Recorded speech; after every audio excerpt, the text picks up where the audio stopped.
What's at stake basically is whether or not the signature domestic achievement of the Obama administration is sustained.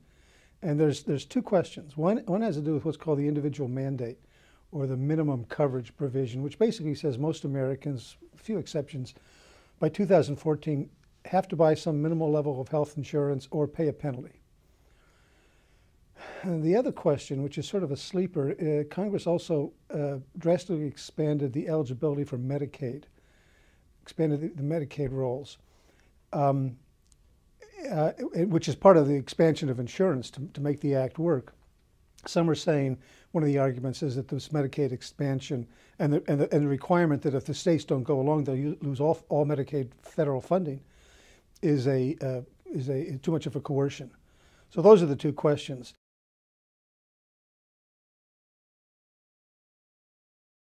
Some people say that this penalty that you have to pay if you don't buy insurance is really a tax.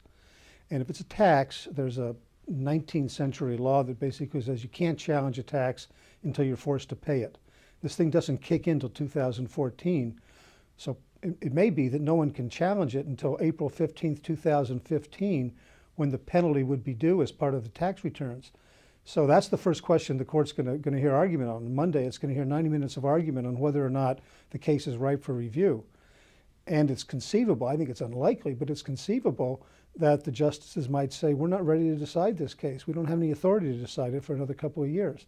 One court of appeals, the Fourth Circuit, took that position, and a dissenting judge in the D.C. Circuit took that position as well. I think most people think they're going to go ahead and decide it. If the court strikes down the individual mandate, does the whole act go out with it? Or is the individual mandate, what the lawyers say, is it's severable? Can you throw out that part of the act and the rest of it is still good law? And the court is going to devote 90 minutes to that question. The Court of Appeals for the 11th Circuit, whose decision is being reviewed, said it was severable. The act could stand even if the mandate goes. The district judge in that case said no. He called it's like a finely tuned watch, and you can't take one part of the watch out and have the thing survive.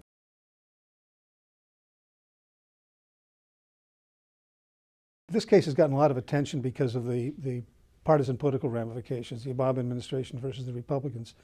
How this case comes out, though, and this is important, is going to have a lot to say about American constitutional policy. It will either affirm that, indeed, Congress's authority to regulate commerce, anyway, to regulate economic activity under the Commerce Clause, is indeed as extensive as most people have thought it is since the New Deal. If it decides otherwise, though, we'll see a real turning point. Up to now, the court has pretty well let Congress do whatever it wants under the Commerce Clause when it's regulating economic activity. It's pulled back a bit on non-economic activity, the Violence Against Women Act. But as far as economic activity goes, Congress has had a pretty free hand. If the court strikes down the individual mandate, our constitutional law will take a 180-degree turn.